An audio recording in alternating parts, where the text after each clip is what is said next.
Welcome back. I want to talk today about Gen Z, and I had five general principles and observations to talk about. But first, what is Gen Z? Gen Z, aka the Zoomers, are generally the people born after the year 2000. If you were born leading up into 1995, you're probably a millennial. I was born in 1998, so I'm kind of in that weird in between era where there's kind of I have some millennial qualities but some Zoomer qualities, and I would consider myself more of a Zoomer. The difference between the two generations is kind of the culture. If you're big into Reddit culture, then you're more of a millennial. But if you're bigger into TikTok culture, then you're more of a Zoomer. So I definitely like TikTok better than Reddit. Reddit is full of self-righteous kind of super hive mind thinking. TikTok is not great, but there's less of that kind of cringe culture where everything is about cringing at other people. That's kind of the best way I can put it. Reddit culture, obviously, there's crossover in both generations. Another big thing with Gen Z is that they are extremists. They Half of them are pink haired, nose ringed, LGBTQ plus leftists, and the other half are conservative, suit wearing, goes to the Latin Mass, wants to reestablish the Holy Roman Empire, and likes to lift weights, likes to eat red meat, reject modernity crowd. So Gen Z is probably one of the most polarized generations because they kind of came up in age around the time of ever since 2016 until now. And this is a very polarized time here in the West, at least. So, the five observations. So, the first one is we need to forgive our baby boomer parents because our baby boomer parents, they might be backwards, they might be ignorant, they had things a lot easier than we did, and that may be the case, but we have to forgive them because they were also products of their time. They were propagandized in many ways in the same way that we are being propagandized back then. Heck, I remember when I was a kid, we used to watch just regular news, not even cable news. We would just watch like the local news, and we watched all through the Obama years. We watched America's Got Talent, and we watched all these network produced shows and network produced news. And because we didn't the internet culture was a lot less strong back in the early 2000s, and so the baby boomers were the first generation that was raised with the television, so they were definitely brainwashed and propagandized a lot more than we realize. I think the internet is kind of like Pandora's box. People have really questioned the way things are quite a bit thanks to the internet, whereas before you had to like go and find books and like seek out a lot of this information that has been suppressed and lost. So you have to some degree forgive your baby boomer parents and focus more on loving them and not complaining about how they screwed you up, or they screwed up the world, because it's not purely the baby boomers fault either. They were not great, but they are our parents and we still have to love them. Second observation is we have to plan for both good and bad times. And that you can apply this principle to investing.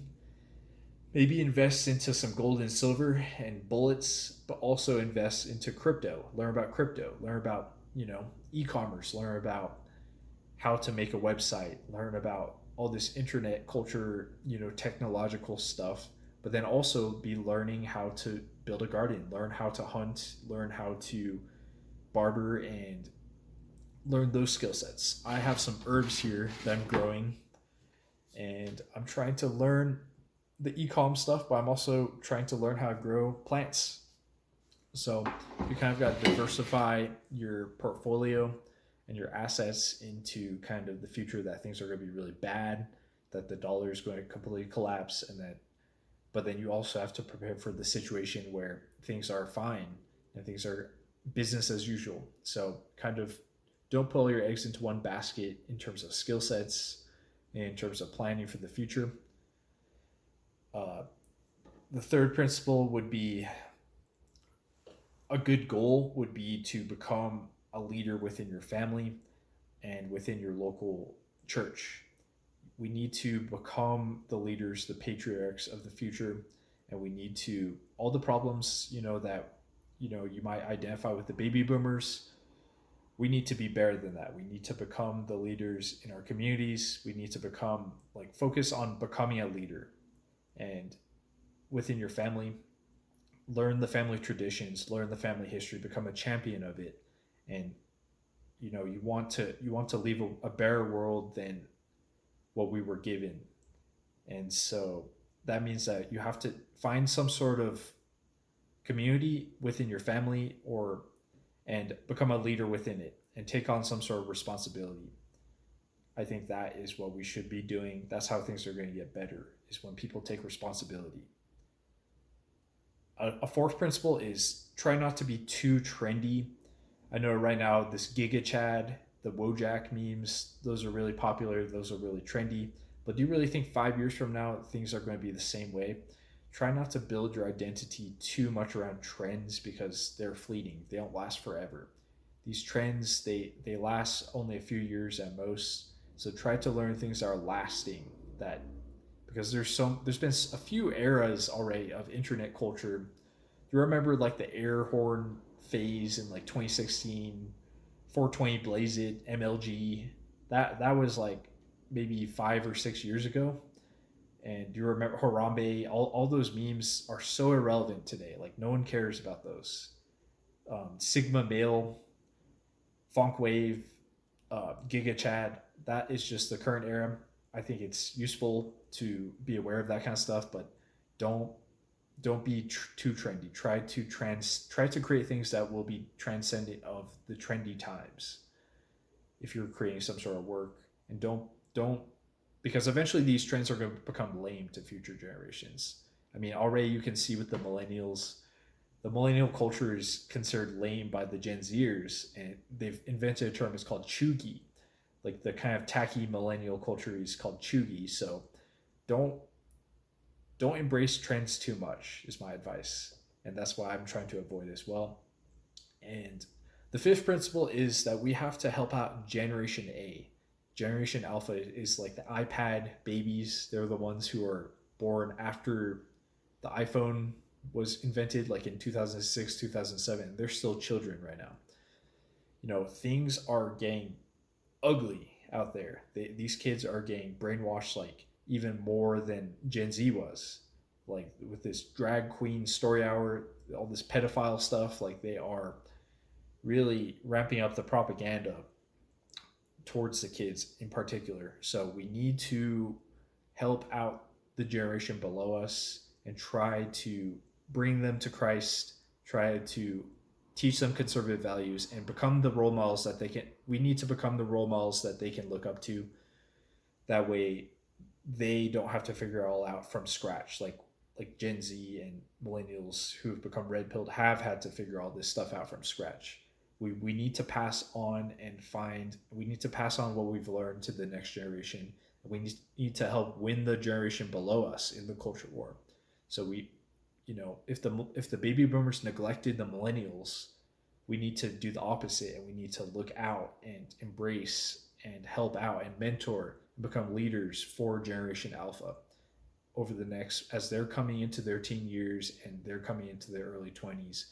When we're in our late 20s, early 30s, we want to be there to help and support our generational brethren below us. And we need to win them over for Christ, because that's where the culture war is won, is transcending yourself and helping out those below you and trying to bring them up. So those are kind of my thoughts for the coming decade.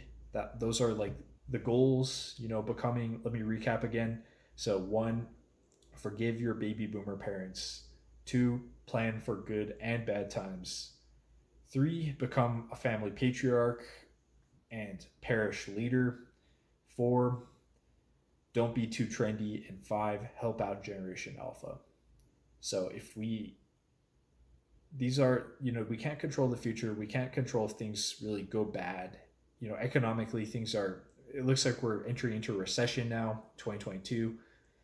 So we can't really control all those things, but what we can do is we can control our families, we can control our communities, and our sphere of influence. So we need to become the next generation of leaders, and we need to do it not for our own pride, but do it for the sake of the salvation of souls, and so that we can bring more people into this Christian culture that we're building from the ground up.